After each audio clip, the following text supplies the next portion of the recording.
tired, so tired, overtired. Hey, happy birthday. It's my birthday. It's Overtired. We're all here this week. It's Jeff Severance Gunsel, Christina Warren, and myself, Brett Terpstra. How are you guys? Not too Well, bad. Go on, Happy Jeff. birthday. Yeah, No, I'm exactly. I was good. gonna I'm say good. I was gonna say happy birthday. I was like, not as good as you, birthday boy, but you know. I'm 46 today, 46. and I'm not lying about my age, some people do. Fuck off. Um, It might be your birthday, but I'll still tell you to fuck off. I can lie about my age as long as I want. I wasn't singling you out. I just said some people. Some people. Some people. Yeah, I've had a really good birthday. Elle knows how much I love getting gifts, and I'm too old for most people to give me gifts, so they take it upon themselves to shower me with gifts every year. And this year they got me a bunch of cool stuff, including a subscription to Cooks Illustrated and the book Vegetables Illustrated from Cooks Illustrated, which Like I'm a very excited. Print subscription? Yeah. What a beautiful. Is it still beautiful? It's been It a long is. time. I don't know if It it got really eaten is. by. Oh, okay, nice. I was picking them up at the co-op and just like, well, actually, one of the families that Elle was house sitting for had them laying out, and I had forgotten how much I loved that magazine. Even as a pescatarian who can't eat half the recipes in there, they're still so beautifully illustrated and beautifully written, and it's a fun read. It's food porn. In an era, yeah, but with line art. You know, But in an era of like the horrible, awful, terrible, evil, fascist food blog, where it's like, let me just push all this shit away to get to a very simple recipe. How amazing that all of the extra verbiage in Cooks Illustrated is just towards you learning. Yeah. I think it's amazing. It was like in the day, maybe it sounds like it's the same. It was like McSweeney's level design attention, but like even beyond that somehow. Yeah. That's awesome. It's exciting. Yeah, she also got me the book Hip Hop is History by Questlove, Oh, nice. because they heard an interview and they're like, oh, this is all Brett. This is great. So they got me the book. Yeah. Awesome. So anyway, it's been a great birthday. My parents got me a flood sensor, which at first blush is ridiculous because we live high on a hill, on a bluff, or like next to a bluff, but like there's no chance of our house flooding. But I have done things like poorly install a bidet and not realize that I'm flooding the basement until Yeah, it's those are too great late. for the basement. Yeah. Yeah. So having some moisture sensors around the house could be truly valuable. My dad got it for me because he had recently discovered that a 30-year-old toilet had begun slowly leaking into the foundation. Oh, man. So he's like, everybody gets flood detectors now. That's amazing. I bet it wasn't the toilet's fault, though. Well, Was it just like a seal or something? Because the amazing thing about toilets is they can go forever. They're such Right. simple machines. They're just solid pieces of porcelain. Yeah, it would have been like a seal or something. Yeah. Fascinating content. Hey, everybody. Yeah. Subscribe for more home improvement. Okay. I'll Speaking of talk toilets, about it all day. Speaking of toilets, Speaking of someone toilets. showed me. No, genuinely, somebody showed me the best toilet seat I've ever seen the other day. It's from like this LA based artist who's pretty awesome, and she basically took a bunch of old smartphones and made like a toilet seat out of them. Let me find the link that I can give you guys. Awesome. It's really good. It's the only problem is, and the only reason I'm not gonna have it is that it's $1,250. So, you know, that unfortunately prices me out just a little bit. Yeah, the woman's name is Bailey Hikawa, and her stuff is incredible. Here, I'm putting this link in our chat here. Do you ever have to tighten your toilet seat? Oh yeah, Man, when you sit down and it wiggles off to the side. I hate that. I find that to be probably the most disgusting of toilet-related maintenance, because you have to get your hands around there and get your hand under there on the nut. So very terrible. We have and one preventable, of those, I'm sure. But we have one of those like bolt-on bidets And in order to properly clean our toilet, you have to fully remove the toilet seat and the bidet. So about once a week, I do that, and I've gotten really good at it. But I've also stripped out the screws by using a drill on the plastic screw. Oh, Um, no. So You should have called me. the chances of ever tightening it enough that little slip doesn't happen when you sit down, that's going to require some Wait, let's make new this the whole screws. podcast. I have a couple questions. Are those screws embedded or can you replace them? Because They're totally replaceable. Okay. Good to know. I've replaced them multiple times. I even Got it. tried replacing them with metal screws once, but that was But you only really think about it when you're on the shitter. right. Yeah, that's a problem because you can't do anything from there. Maybe Amazon. How long do you think we could talk about toilets? Because I'll tell you what. we haven't even gotten into the talking toilets with the built-in bidets. Okay, two things. One, my entire line of Gunsels in America up until my dad became a teacher was plumbers. Gunsel Plumbing and Heating ruled the North Side. And so that's one thing. Two, the reason my name is Jeff and not John is because my dad was worried that coming from a plumbing family, I would be ridiculed for having a name that is also what you call a bathroom. So I can talk about this all day, but we should probably stop for the sake of our No, I'm digging this. It's my birthday, and I want to talk about toilets. I actually worked as careful what you wish for. I worked as an apprentice plumber in college, and have installed my fair share of toilets. I enjoy everything from the wax ring up. That's actually pretty. The fun wax for ring me. is fascinating. Yeah. For people that don't know, the seal that keeps your toilet from doing what Brett's dad's toilet did, for the most part, is a fucking wax ring to this day. Yeah, and it's soft. It's a soft wax ring. But yeah, and clearing out toilets that people flush tampons down on campus. That was fun. I am the family's plunger. Hairballs I never got used to hairballs. Yeah, I own my own snake. I can do all that stuff. I remember a friend of the show, Danny Glamour, telling me about his time working in a nursing home and how he at least once had to go into a bathroom and break up a poop with a screwdriver to make something work. Christina, how are you with all this? I don't know. I have a feeling you're either like, yeah, I'll just listen, or you're like, fucking stop. No, I'll just listen. For all we know, she also worked as a plumber. I know. No. No. I'm the one who calls the plumber, please. Like I'm the one who like does something dumb that requires that the plumber to be called because, you're flushing the tampons down the toilet or whatever. No, I have no opinions on any of this, but it's interesting. Can I tell you? Oh, go ahead. We're both just ready to keep. We got stories, man. You go, I'll go, and then maybe we can. So the most recent time I had to call a plumber was our kitchen sink and the dishwasher weren't draining. And I had snaked down. My snake goes 50 feet, and I had not been able to clear the issue. But I found, the access valve in the downspout of the sink. I'm fucking up technical terms here, but yeah, but your hand gestures are getting us there. If I unscrewed it, it would drain. So there was something I could not figure out why that worked, but like it was baffling. So we brought in a plumber, and he snakes like 100 feet in. He can't find anything wrong. Like he gets all the way to the wall in the basement, nothing clogging it, no problem. The problem ends up being this little valve. It's like I can't remember what they call it. It's just this tiny little part. It costs $15 to replace, but it costs us $200 in time for him to realize that the problem was right at the faucet. Oh my God. I couldn't figure it out. I'll give him. Yeah, they shouldn't have charged me. That's the thing. If he did all that and then realized that he missed an obvious thing he should have checked first, I shouldn't have been charged $200. This is the forever problem. Yeah.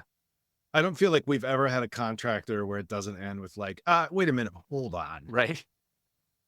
You're like, I'm paying you for what now? What Yeah, wasn't this a exactly. thing that you messed up first? Yeah. Which I think we're recording this on CrowdStrike Day, so I think that's something that even people not dealing with plumbing can relate to. Yes. Should we move on to crowds? After this one piece. Oh yeah. So Yeah, my go on. grandfather was the final plumber in the line, and I used to be at their home when he would get home from work. Man, they had an amazing little like Dodge white van that said Gunsel Plumbing and Heating. I'd kill for that van. But I do have a giant framed Gunsel Plumbing and Heating poster from the 30s that is really awesome. But anyway, he would come home and he would go down to the basement and he would wash his hands for so long, and I would sit there and talk to him. And it was just like he'd go to the laundry sink and just soap and fucking go and soap and go, that like lava soap, that like stuff that's Oh, kind I of was gritty. gonna ask if it was the And- orange stuff. And I don't think that was around yet, because this would have been the 80s, like early or mid 80s. And but then today, to this day, I am always happy when my hands have become dirty enough, like I was out working on this like ancient tool and my hands were just filled with grease. I don't wear gloves. And I am so thrilled when I have to come in and I just have to scrub and scrub and scrub and scrub, because it just like it feels like Gramps. Do your kids sit and talk to you while you do that? No, nobody talks to me while I do it. Nobody. 0 people. All right. That's all I had to get out. Oh, I was gonna tell you guys about my birthday party before we Yeah. move on. Yeah, please do. Well, please. We asked before, and that was what triggered us ending the pre-show and starting the show. I always hope that someone will throw me a cool birthday party. And I had put together rough plans back in 2020 something. Yeah. For my 42nd birthday party, which would have been 4 years ago. Yeah, so like 2020. And I was going to have a big Hitchhiker's Guide to the Galaxy theme party. And I had plans for like a plaster head, like second head, so it could be, Zaphod. That all fell through thanks COVID and thanks Obama. Exactly. And so I haven't had a birthday party since then. So this year I took it upon myself, and I sent out a Facebook invite to like 50 people, including Jeff, who doesn't check Facebook. Right, because who checks Facebook genuinely? I do. But text me, then I feel like I'm really invited. Sure.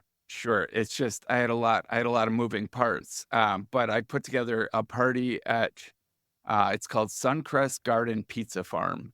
And fun. it's like big outdoor. They have a big barn with a wood fire oven, and they make pizzas to order, and they do a vegan, gluten-free pizza and with your choice of toppings, and then you eat outdoor. There's some picnic tables, but most people bring a blanket and just like sit around, and there's live music, huge craft beer selection. And yeah, so I organized my own birthday party, and I'm pretty excited. I got like 20 people coming. That's not bad. That's pretty great, actually. Awesome. Man, that sounds amazing. I've always wanted to go to one of those. And I wish I was going to yours. I really do. And I'm looking up on Facebook now the invite, just so I can at least enjoy it and acknowledge it. I really truly did not see it, and I'm sorry about that. Yeah, I did manually invite a few people. I assumed you wouldn't be able to make it, so you were lower on my list of people to like force invites upon. Yeah, but I agreed to an hour-plus call with you today. It's true. But without travel time. So. But without travel time, that's right. Yeah. All right, we should talk about CrowdStrike. That I don't know how pressing it will be on Monday when this comes out, but for today, it's a hell of a thing to have happen on your birthday. Yeah, I mean, I'm glad that you're not a Windows admin, and right? like Oh my genuinely, God. that would be the worst. No, so for anybody who is not aware, 3 days ago, as you're listening to this, like the world woke up and everything was broken because CrowdStrike issued a driver update to tens of thousands of machines that blue screen of death, everything. Planes weren't taking off. Online banking wasn't working. Hospitals. Health providers were failing.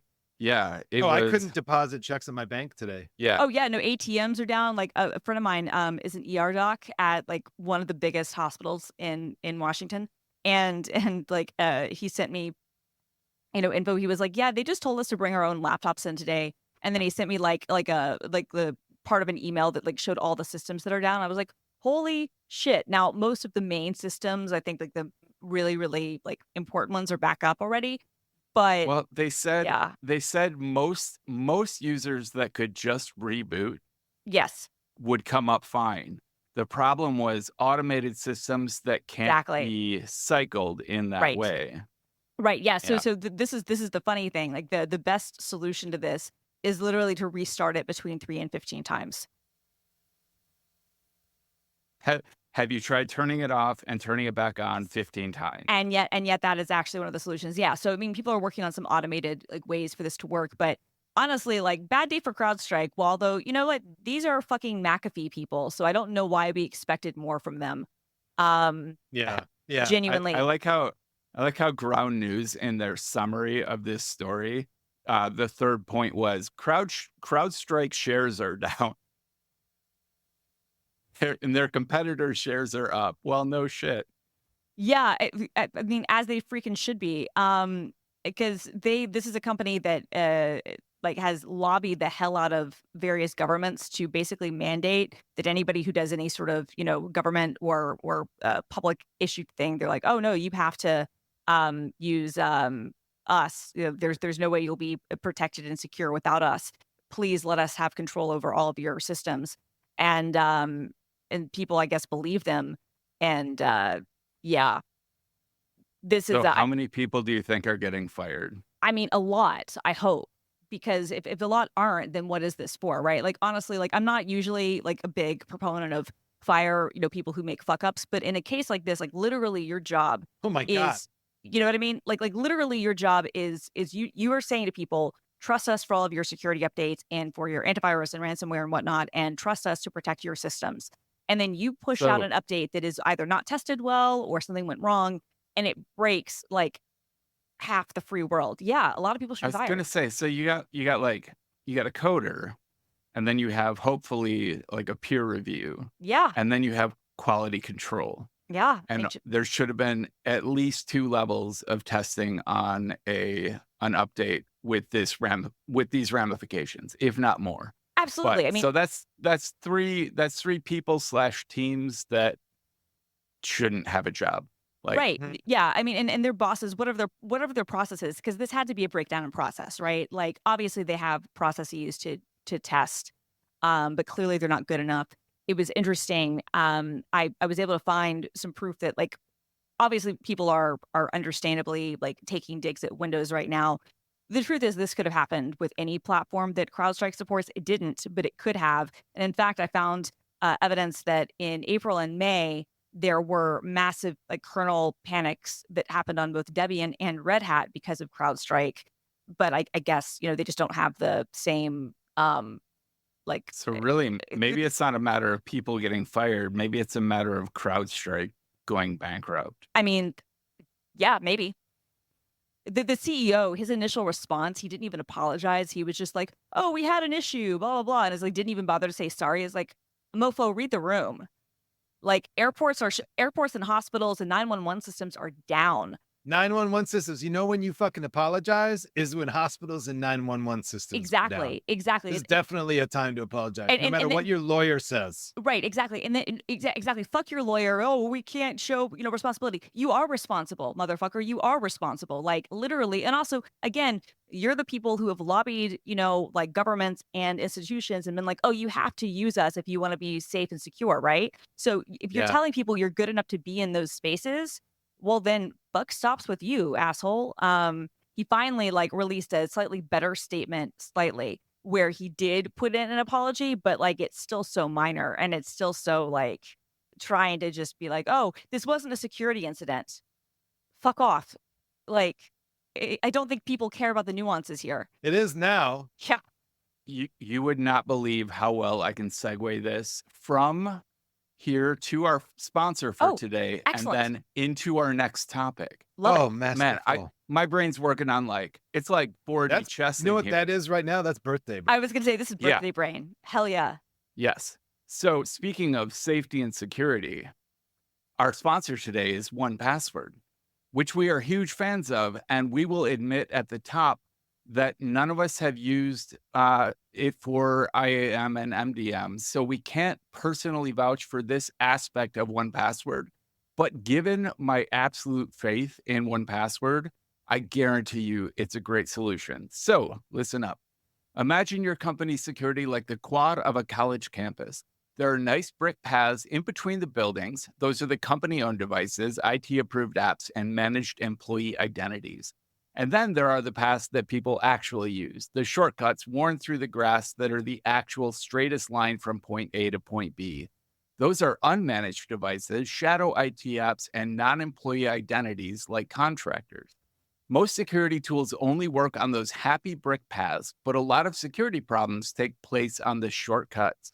1Password Extended Access Management is the first security solution that brings all of these unmanaged devices, apps, and identities under your control. It ensures that every user credential is strong and protected, every device is known and healthy, and every app is visible. 1Password Extended Access Management solves the problems traditional IAM and MDM can't touch. It's security for the way we work today, and it's available now to companies with Okta and coming later this year to Google Workspace and Microsoft Entra? Intra. Christina? Yeah. Intra. It used to be Ah. Azure AD. It used to be Active Directory. But yeah. they There you changed it. go. Check it out at onepassword.com/product/XAM. That's onepassword.com/product/XAM. And then just to tag on to this, there was a big hullabaloo around 1Password becoming an Electron app. But honestly, I haven't even noticed. No. The system integration is still so tight. I don't care. It's an Electron app done right. Yeah, I completely agree. And if that read didn't touch you, I just hear, 1Password is such, maybe as much an important part of my life as one or two of Brett's creations, in terms of just how much I access it and use it every single day. And I have never, ever had a problem. They only get better. They added that SSH business not long ago. Maybe a year ago now, but it's incredible. And I don't even know what life is without it, even though there are other options. And also, I'm in the process of doing some business operations stuff for our company and realize that a number of our employees may or may not, don't listen hackers, be using 1Password as directed. And so I'm also in the midst of writing sort of a memo that's here's why you have to do it. Here's how you use it. And here's what'll happen to you if you don't. And just having to kind of look into the features and the way this thing works today in order to write that so I can help people get set up. That's this fucking thing is amazing. It's amazing. Yeah. Thank you, 1Password. Also, I finally stopped about 3 years ago using the same password for everything. It was one thing that 1Password was telling me not to do forever, but I was like, I can't listen, but now I do. So fuck you, hackers. And every time you open it up into an edit window, it'll tell you, A, Watchtower will tell you if the site had experienced a breach. And B, it will tell you if 2FA is available and you haven't set it up. Yep. And it will tell you if passkeys are available and you haven't set it up. Which is super handy when you have, as most people on the internet these days do, 100 some different logins for 100 different sites. And you want to use a different password on everyone. You want everything to be as secure as possible. Yeah. And to the best of my knowledge, 1Password is one of the few password apps that have never experienced a major breach. Unlike LastPass, for example. Yeah. I've been I don't know what my passwords are, and I haven't for I guess going on 18 years. I couldn't possibly. Yeah. Because I've been using 1Password, I guess, since probably 2007. So I guess 17 years, and I don't know my passwords. I don't know them. Yeah. And all my I'm very happy passwords for are that. Random 20-character strings. There's no way I could know my password. Totally. And I will just give a little bit of love to the passkey support. I know that there are some things that are, just because passkeys, there's some stuff that isn't figured out, like exporting and whatnot. But if you use passkeys on multiple devices, that especially if they're not all Apple devices, 1Password, in my opinion, is the best solution because it'll sync everywhere. So a passkey that I have, on will work on Linux or on Windows or on my Mac or my iPhone or on whatever, which is really, really great. So, yep. Christina Big loves fan. it on Arch Linux. Big fan. She Yeah. built that from the ground. You have to. I did, and because I'm going to tell everybody, that I use Arch, but no, they do actually have a Linux client, so good stuff. Because this is almost as fun as toilets, a couple things I want to add. One is that one thing I've started using more and more is in 1Password, you can send somebody a password login information, and you can choose that it only goes that person. You can say it can only be used once. You can say it can be used for 7 days. I use that all the time, and that became like the importance of that became really incredible when I found an onboarding document in our files that it was like a Google Doc with all of our key passwords in it, despite the fact that we have 1Password. The other thing I want to say is that there is nothing more fun. Literally, you could pass time doing this if you were ever just kind of like bored, you were waiting at the doctor's office. Just start generating 3-word passwords. I'm going to do a few right now in 1Password. Okay, here's one. Kate, pasty, punt. That's fun. Okay, here's another one. Imply, soften, eclat, perplex, kohlrabi, posit. I mean, come on, this is a great time. So yeah, the space is a valid character in passwords. And once I realized that, it increased my usage of random 3 or 4 word, like just random combinations of words, which on their own, it becomes not as unguessable as a 20-character random string with symbols, but kind of on par. Yep. So like weasel, monkey, butt stuff can be a great password. Totally. Yeah. And by the way, everybody, when you make your O's zeros, it's not helping you. Right. But that's another story. When you use leet speak, that's in most dictionaries. When you throw it is at this point not helping you. Unfortunately, we've all used, whatever, like the password, like with 1 on the end. Like we've all done that enough times that everybody knows. And that the leet speak is unfortunately not in the dictionaries because, we've what enough breaches have happened, and everyone knows our tells. But yeah, we reviewed one of those annual reports of most commonly used passwords once on this podcast. That is a really good time as well. It's also humbling.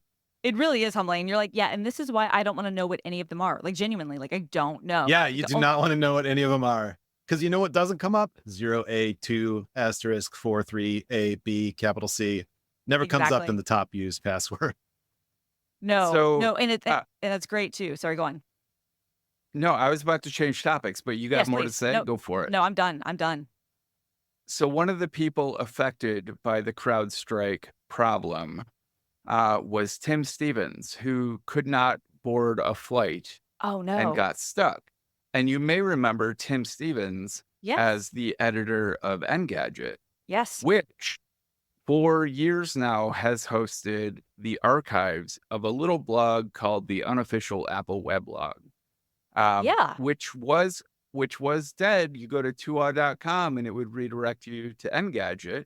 Mm-hmm. But Yahoo, which now owns the TUAW domain, or past tense, sold it to a holding company, which pulled some shenanigans. You want to tell us about it, this Christina? story? I'm just going to spoil it. The story's insane. And also, I want to come back to your pronunciation of Yahoo later. Yahoo. Yeah. I'm sorry, I just can't do the inflection right. Well, no, I think we all just watched the ads so many times. Yahoo. Yeah. Anyway, okay. So this goes back about 2 weeks now, as you'll hear this. I was sick, actually, and I think this is important to know because I am very proud of myself for accomplishing what I accomplished while I had the stomach flu. And John Gruber sent me a link to TUAW.com, and it had my byline on it, and I was like laughing. I was like, okay, what is this? And then it turned out, I looked at it and I was like, why is this site still alive? Because as Brett mentioned, the site had been dead for close to 10 years. 15 years. Well, it had been dead for close to 10 because it shut down in 2015. And it was just redirecting to Engadget.com, not even redirecting to the article links, just a full-on redirect. And I was like, okay, why is this here? And then I look at this space and I see this space that is not mine. But I see, byline Christina Warren, and I've seen articles written. And at first I'd assumed that maybe somebody had bought the domain and they were like trying to backfill some of the past articles. I was like, okay, what is this? And then I looked a little closer and I realized, no, the site is back and they're publishing new articles Which, look, that's a thing. If Yahoo, the current owners of, the AOL brands, Apollo Global, whatever, if they want to sell, an old domain because they think they can make a few dollars off of it, fine. If somebody wants to try to revive the brand, fine. But what was odd to me is that my name looked like I was still publishing new articles in July 2024. And I'm like, okay, what is this, right? And so I look further into it and I look at the About page, and all of the author names are historical old school authors of TUAW. And so Brett's name is there, Victor's name is there, Mike Rose's name is there, like everybody that we used to work with back in the day, like names are all there. But the photos are You guys AI didn't generated. look as good. No. I mean, and this honestly pissed me off. I was like, could you at least have made me hotter? Fuck. Like genuinely, like that was like the biggest insult injury. So what they did, according to their own About page, they said that they acquired the domain only and not the content, but that they, quote, meticulously rewrote the content using archive.org Meticulously rewrote. Yeah. They said that they meticulously rewrote the content using stuff that was on archive.org and to match current standards, which, okay. And then they were publishing these things that way. So I, of course, immediately am mad, and I'm sick, right? So Oh my God, I would have been sick if I weren't sick. Totally. That was, Totally. I mean, that is awful. I mean, because here's the thing, like we've seen this happen before. The hairpin is one recent example where like domains expire and somebody buys it and then they go through the archives to try to recreate the backlinks. And sometimes, they're somewhat adjusted, but whatnot. And we see that sort of thing before. It's happened for years. It's gross, but it's a thing. What I did not expect genuinely was for someone to try to revive a site and then start publishing new content under the names of the people who used to work there. And then what got even worse is I realized that the articles that were like the past backlinks were not the same. The slugs were the same. The articles had sometimes the same headline, sometimes slightly different authors attached. And then the content had been rewritten because what they did is they just used AI to rewrite the content they found on archive.org. Thinking, I guess, that somehow that would get them around the plagiarism issues, the copyright infringement issues, which it doesn't. So I was big mad. And so I posted about it on Twitter and on Threads and on Mastodon. And then I sent a strongly worded email to the email address that was on this site saying, take my name down immediately, or else I will contact, I will get lawyers involved. I'm a public figure. This is going to harm, my professional prospects. I don't want any association with you. This is not my work. Fuck off. I didn't use the fuck off part, but I was just like, take it down immediately. And I didn't expect anything. I didn't expect them to respond because I was like, I don't know where they're based. I don't know what my legal options are. I was like, in my mind, I was like, okay, I will contact a lawyer and send a cease and desist, but whatever. And then much to my surprise and delight, the tech press saw my posts, and Engadget, 404 Media, Jason Snell at Six Colors, The Verge, and then later on, people like Ars Technica and other places wrote about it too, all wrote about this. And Ernie Smith from Tedium was able to find out who is behind this shady company. And it's this guy who he also did something similar to iLounge, although it seems like he might have officially bought that from the old iLounge owner. But like they've done this before where like, just buys like old kind of dead brands and then starts pumping out what looks like plagiarized content, full of probably, who even knows if they have affiliate links, but, just, I don't know what their business model is, but he's just been doing this that's stuff. The question is, what's the fucking point? Yeah, exactly. I have no idea. I don't understand the end game of this. I don't either, because this is such a weird, like many years old strategy, of trying to do something like Google doesn't rank these things well anymore. So I don't even understand why this is here. And even if most of it was done with AI, like it's still a lot of effort to put into what end? Exactly. And like you said, I didn't want these AI regurgitated articles coming up in Google searches for my name. Right. I mean, that was my primary concern, right? I was like, I don't want people, because for better or worse, like you're the same way, Brett, like people associate us with TUAW. And I don't want people seeing things coming up and thinking, oh, Christina's writing for this site again, or Christina wrote this, right? I'm like, absolutely not. So fortunately, after the first press came out they started to change the names. Like first, my byline was changed from Christina Warren to Christina, which I thought was funny. And then it was changed to Mary Brown. And then they started to change everyone else's bylines. Now, the past links that they've recreated, like, I don't think there's a whole lot we can do about that, but at least they don't have our names associated with it. So that at least started within like the first 6 hours.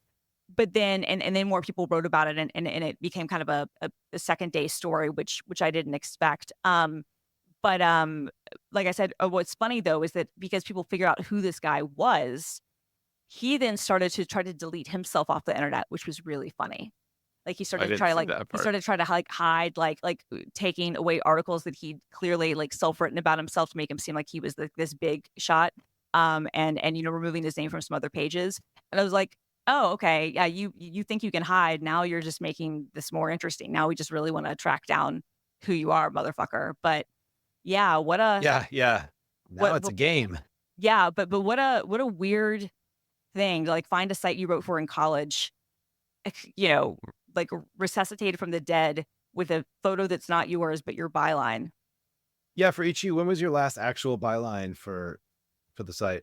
For me, it was 2009. Brett, you worked there a lot longer because I know you went on to work at AOL proper.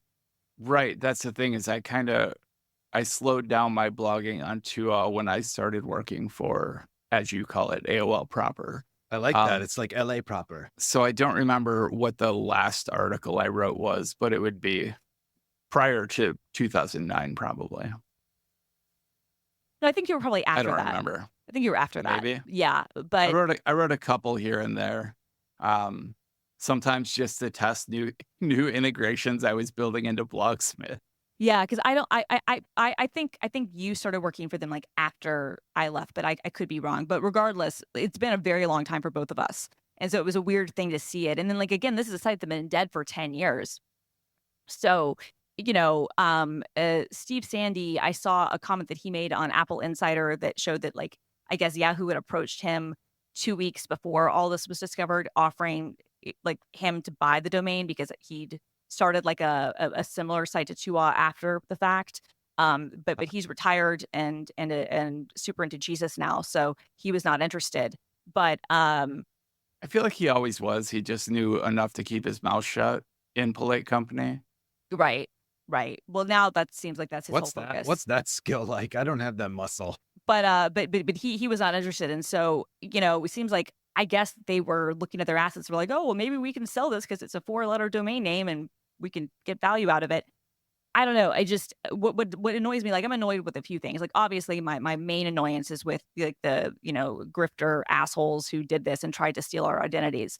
But I'm also pissed off at like Yahoo, Apollo Global, whatever, for selling this stuff just so haphazardly because it couldn't have been that profitable. That's what I'm saying. Like the 15 grand, if they weren't selling the archive. No, that's what I'm saying because they couldn't. Right? It turned out Mike Schramm looked back through his, and so did Brad Linder. Brad Linder looked back through his contract and found like, and I went back and found mine too. Like we owned the rights to our content. AOL, Weblogs Inc., whatever, had a perpetual license to a non-exclusive perpetual license to republish it. But we owned our content, so they couldn't sell the content. But like, yeah, it had to be like between 5 and 15 grand. I'm sure it was a cheap sale. You're Apollo Global. What are you getting out of this? Like somebody felt like, oh, we're doing super well here, guys. Yeah, well, I hope that the bad publicity, shamed you of that like notion. But yeah, very frustrating, but very funny. I changed my avatar at work Slack to the AI avatar, and then someone said you should do that on all of your socials, and I did that for a few days. I have a blue check because Elon gave me one, and because of that, like I had to wait a few more days before I could change it back to my normal face again, which was pretty funny. So they changed mine. They gave most people full name changes. Yeah, they only made yours like the first name. I'm Paul Terpstra now. Yeah, which is how I almost introduced myself at Macstock when I gave. You should have. Brett's mega uncle. Yeah. I mean, honestly, like I think if you wanted to, you could probably send an email and be like, "You need to make this even more distinctive. I don't want any Terpstra association, with this site." But yeah, no, I probably should. and they probably, I mean, given how fast they changed all those names. Yeah, no, I think they Uh, would. I think they would because I think There's a think potential. they know. There's a potential upside that hadn't occurred to me till just now because I only saw downside, which is that all of us have posts online probably that we're just like, maybe it's just like, I have some blog posts like from my journalism days where I'm like, I'm stupid. I was just on, I had a quota and I wrote this thing and I'm Right. really embarrassed that's even there.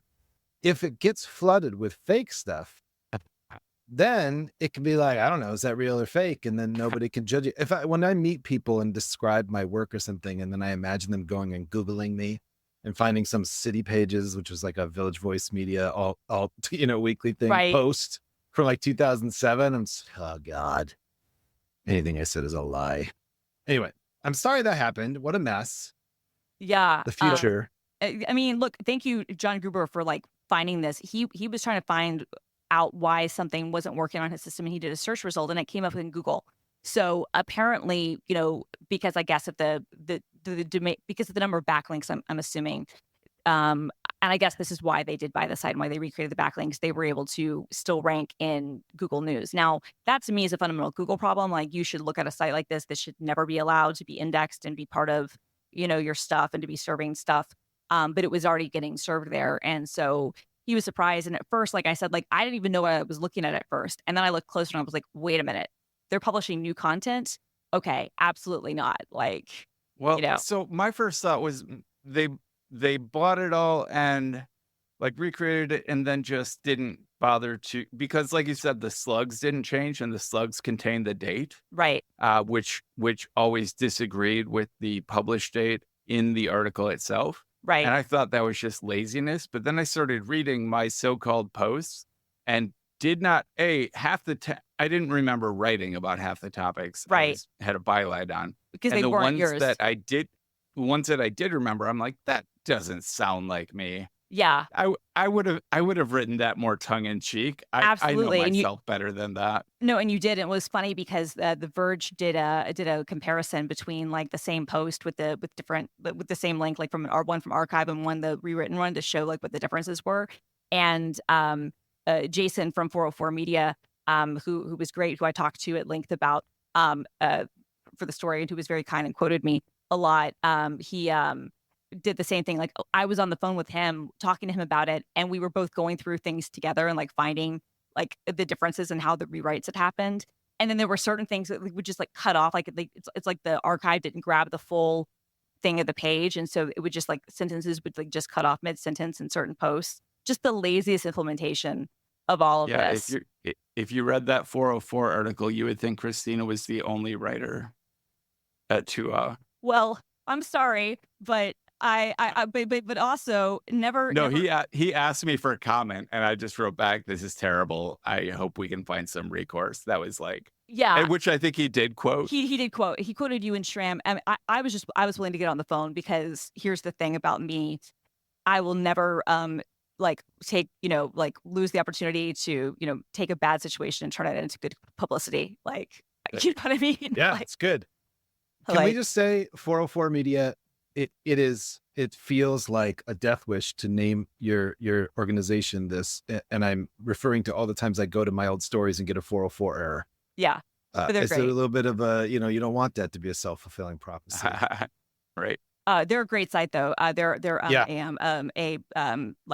author owned site, kind of like Defector. It's a bunch of people who used to work at They're Vice. new, right? Yeah. It used to be the Motherboard team, and they've started it. They're really, really good. I pay for them. They do really great work. They're going to be at XOXO, and so I'm looking forward to seeing them there. But yeah, they're really good people. So I feel like used to be at Vice has to be asterisks like the good ones. Yeah, exactly. Yeah. Well, yeah, no, but this is Jason Keebler and Joseph Cox and the good ones. And Sam Cole and Emmanuel Myberg. So yeah, really good people. Basically like the tech version of Defector. So happy for them. But yeah, it's very weird thing that happened to us last week, Brett. Like, it was nice though. So like, weird. It was weird too, because like I got an email. I saw like Mike Schramm's email about the 404 request before I even saw Jason's email in my inbox. And I was like, it was funny because we got like this kind of group email from people, some people I haven't talked to in like 15 years. Right. It was like kind of a nice. reunion of It sorts. was. Yeah. It was a reunion in a really terrible way, but it's also like, I'm glad everybody's doing well, Yeah, nice way to check in. Speaking of reunions, last weekend was Macstock, Tell us which about that. was not heavily attended, but the people that were there were so great to connect with. I actually had a really good connection with Dave Hamilton from our network, Backbeat Fantastic. Media.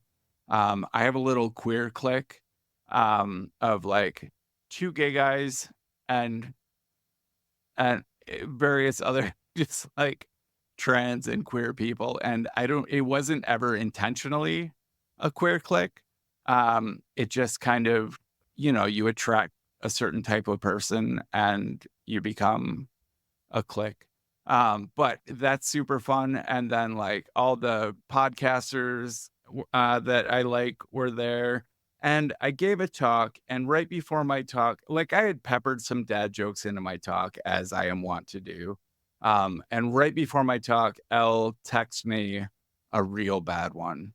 So I decided to open with it. Before I said anything, I said, and I got full crowd participation on this. I said, knock, knock. Who's there? Yoda lady. Yoda lady who?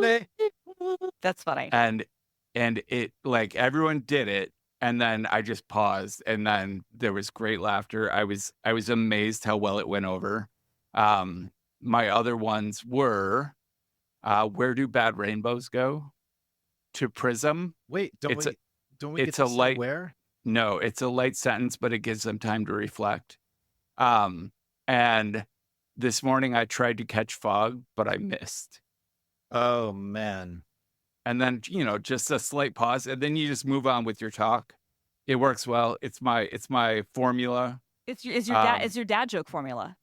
Yeah, I have a dad joke formula. My first year, I actually had a slide that just said, pause for laughter after one of those jokes. And then I just like moved on to the next slide. I do funny presentations. I'm pretty good at funny. I also think like I covered a lot of stuff. My focus was smart mailboxes, which Nice. as usual, like the first year I did something kind of out there was I just did a deep dive on Spotlight. And I couldn't believe the number of people who A, hadn't used Spotlight, or B, didn't realize like how powerful it was. And this is 5 operating systems ago. And then I did one on tagging, and nobody had. This is right after Finder tags, like after they Sherlocked Right. Open Meta. I guess is it Sherlocking if it was free software? Yeah, it's still Um, Sherlocking, absolutely. Yeah, so I did tagging, and nobody had been using tagging. And I still get people at Macstock coming up to me asking me questions about tags because they started using them after my talk. That's awesome. Yeah, it's a blast. I love Macstock. Like I said, I think there were a total of 150 people there this year. I mean, I still think but that's pretty good. Yeah, it's a nice group. Every one of them was super cool. We had so much fun. The power went out in the hotel when we were all hanging out at the bar. So it's pitch black, and I'm just walking around gently touching people's butts so they think they're being pickpocketed. Good times. It was just good Right. times. That's cool. Yeah, That's what can awesome. go I wrong? love that. I still do Yeah. that at the mall. One of these years, I'll get one or both of you to come. It's not a prestigious event like Christina is used to going to. Oh, come on. It's not a matter of that. It's but really more of a time of like making sure I can like make the like Yeah, trip it's a from longer location. trip for you Exactly. than it is for us, which I understand. And I brought Erin there last year, 2 years ago, my coworker Erin, and she gave a talk, and I felt bad for bringing her. Because she should have been on the stage, like the show you and I saw 2 weeks ago. Right. Oh my God. But the audience at Macstock skews like 70-year-old white guy, which is not the demographic for a young trans woman to give a talk on logic. Definitely the demographic. what is her band? And isn't her band called Genital Shame? Genital Yeah. Shame? Yeah. Yeah. Did you talk? Brett and I went to see Genital Shame. Yeah, I think we talked about it Yeah. a bit last That's time, so good. but yeah, it was outstanding. I'm a huge Genital Shame fan now, which is a weird sentence to say without context, which I feel is the point of the band name, just to make it Exactly. not blatantly offensive, but awkward. It's an awkward thing to say. Yeah, totally. It's great. All right. Should we get to GrAPPtitude? Shua. Yeah, let's do it. I'll kick it off because I have a new one. I learned about this app from Mike Schmitz at Macstock. Nice. I have not used it extensively yet, but I've used it enough that dropping the $80 for an individual license was kind of a no-brainer. So it's called Screen Studio. I'm sorry, I don't have notifications turned off. I What was the message? It's from Dave Hamilton. And I can only read the preview of it, and I don't know where it goes. But so Screen Studio is kind of like ScreenFlow, but automated. So all this stuff. So ScreenFlow is a screen recording app that can do full screen recordings, and then you can add callouts and focus windows and all that fun stuff to make it a fun, watchable video. But Screen Studio can automate the whole idea of like focusing where you're clicking, panning to it, making your mouse cursor bigger, and you can just kind of record your screen and it will automate the process of creating a truly informative screen recording out of it.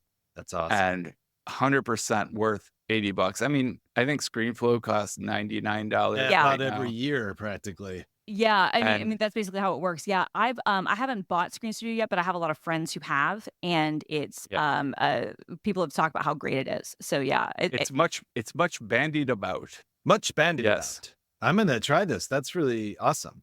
because it really Yeah, helps you there's a do. free trial. You can give it a shot. Yeah, because I think the thing that's really nice about it is like it makes it really easy to do like the kind of the zooming effects and things like that, like to make it like just look really slick, and the editing, from what I understand, is a lot faster. So a lot of my It's colleagues faster. would really like it.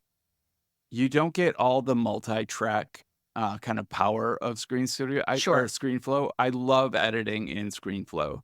I will load in if I just need to do cuts and fades on something rather than dealing with like DaVinci Resolve I'm the same way. or Final Cut. I'll just load it in ScreenFlow and do my quick edits. And I have all the shortcuts set up on my between my Stream Deck and my Shuttle Express. I can flip through editing in seconds.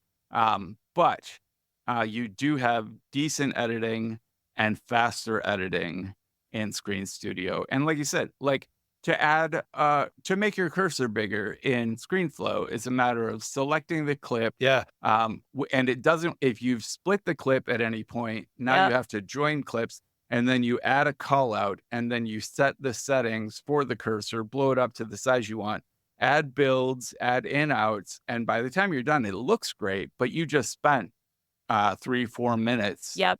blowing up your mouse cursor. It sounds like, okay, so let's imagine a sort of flow chart here. So in a way, it's like you start with clean shot to meet your initial screencast. Yes. needs, right? Yes. Then maybe it's the Screen Studio, which is somewhere between screenshot and ScreenFlow. So I can imagine a use for all of them down. When you say, do you mean clean shot? Clean shot. Did I say screenshot? You said screenshot. But I which is understood just what a you were weird saying. place to start. I understood what you were saying. as clean a shot, screenshot. everybody. Clean shot. Yeah. Yep. That's all I got. So clean shot to Screen Studio. Yeah, we could make one of those which OS is best for you flow Yeah, charts. exactly. Yeah.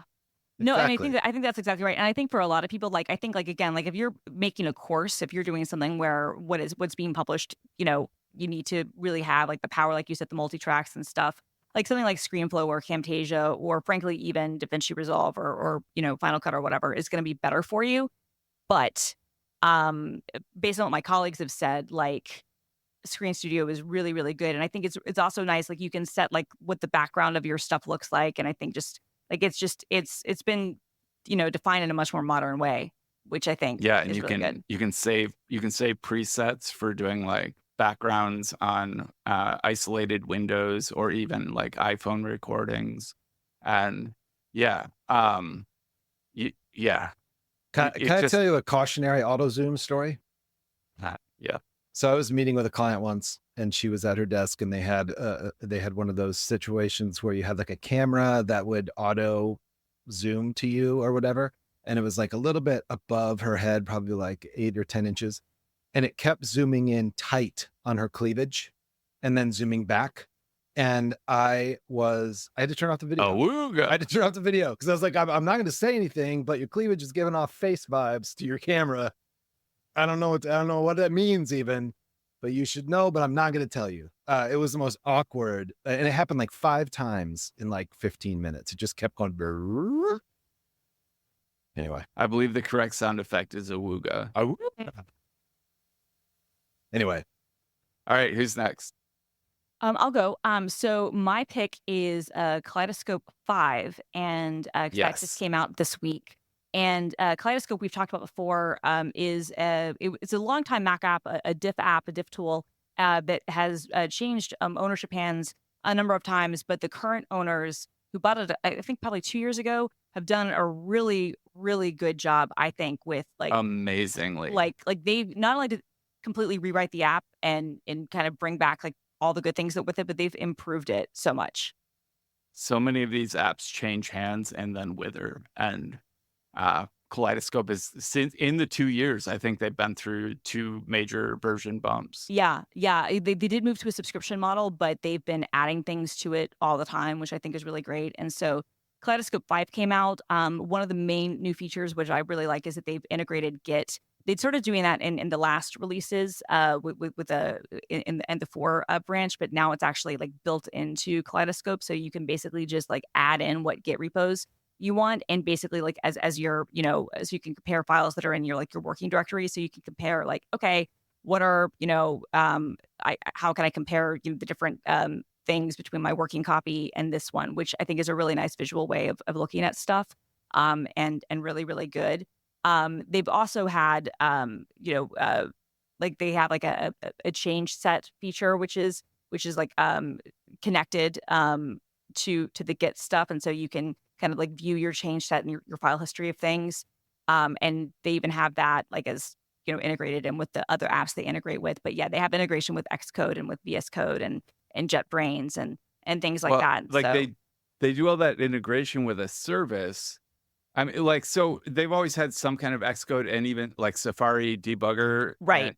integration. But what they added was a service where you can just select a hash for a commit and load up Kaleidoscope, with a right-click services or assign a keyboard shortcut to it. And so any app that can display a hash for any commit, you can load that commit automatically in Kaleidoscope. And like you said, there's like a full repo browser. Basically, you can like compare between branches, compare between commits. It is so I use Tower for most of my graphical Git management. Yeah. And it does a decent job of branch comparisons, but it also integrates with Kaleidoscope. So I do most of that in Kaleidoscope. I do all of my Git merge conflicts in Kaleidoscope. It's brilliant for that. But yeah, I love Kaleidoscope. I love Kaleidoscope. Yeah, really good app. So yeah, version 5 just came out, and I'm really happy for them. Like again, like most, like Brett said, most apps when they change hands, like it's kind of a death spiral, and that certainly was the case with Kaleidoscope, which has changed hands a number of times. Like it had been like kind of this brilliant diff app, and like I still like had it, but I was like, yeah, we were all still promoting it, but we're like, we don't know its future. Exactly, it's like this hasn't been touched in a long time. We don't know what's going on, and like they came in and they did the really, really hard work of reviving it and making it better. And so yeah, just huge fan. Nice.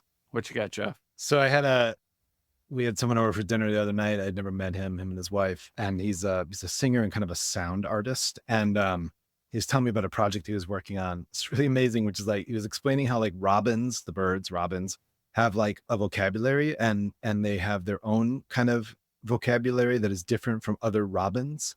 and up to like, I think 30 or 40 individual sort of, let's say, words.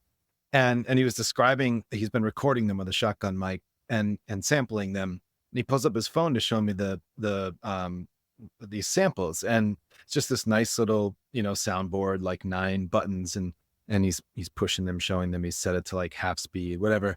And it was the most elegant thing. And I was like, what app is this?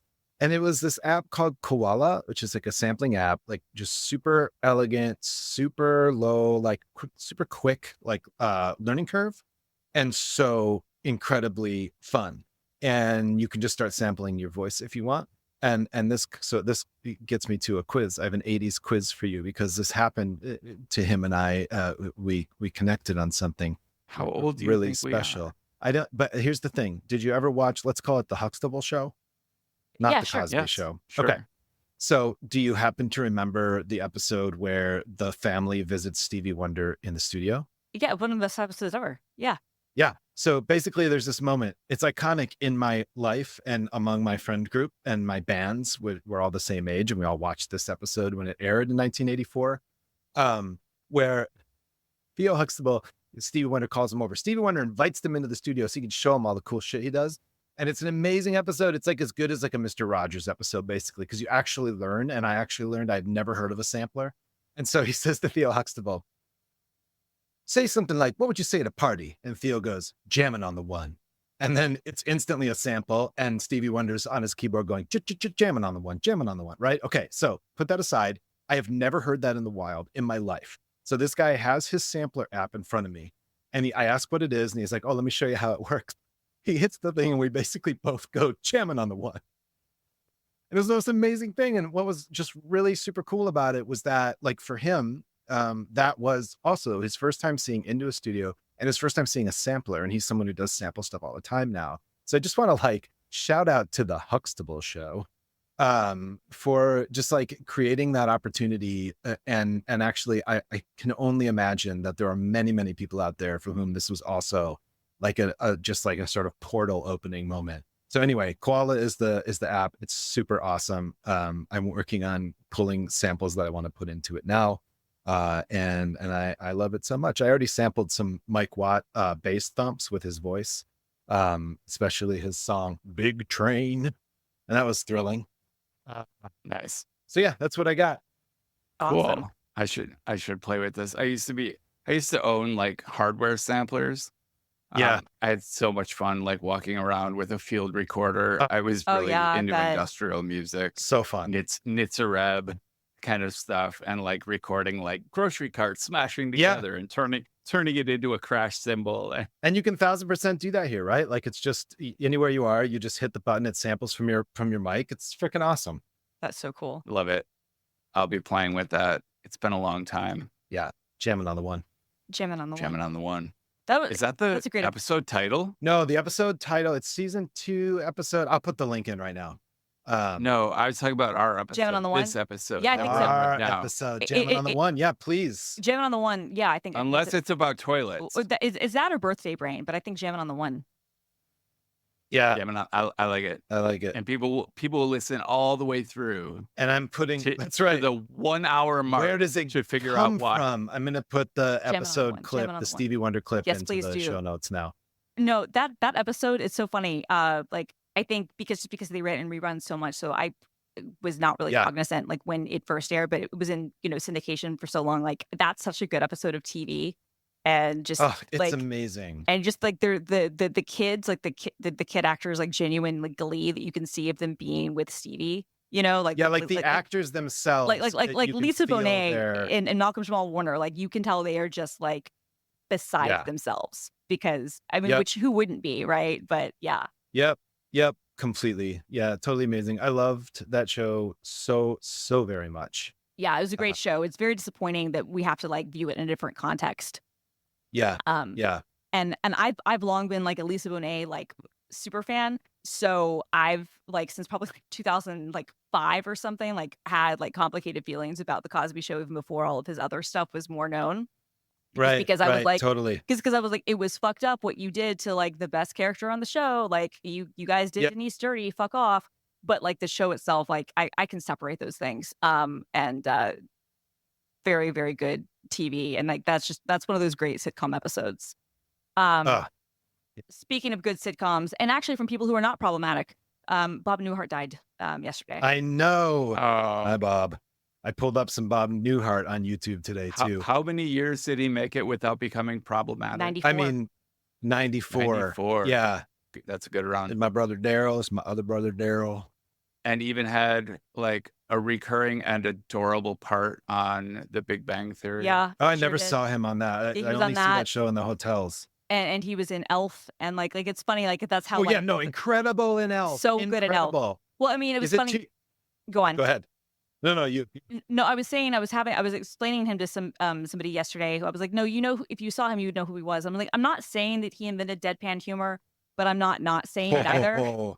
Yeah. For sure. No, for Yep. sure. So, can I just share? Can we go out on an Elf story? Yes, please. So, as my wife said when she posted about this, like there are two kinds of people in the world: those who think Elf is hilarious and those who don't. Yeah, I saw that. And so she had just read an article, and the article was like about the filming of the movie, and of course James Caan's in it. God, what an amazing person, and Yes. what a bizarre place for him to be, but also he was perfect. so good in it too. And the bit was that I don't know if he was telling the story or Will Ferrell or someone else, but apparently in the shooting of that movie, at some point he said to Will Ferrell, "I just don't think you're funny. Like I don't get you."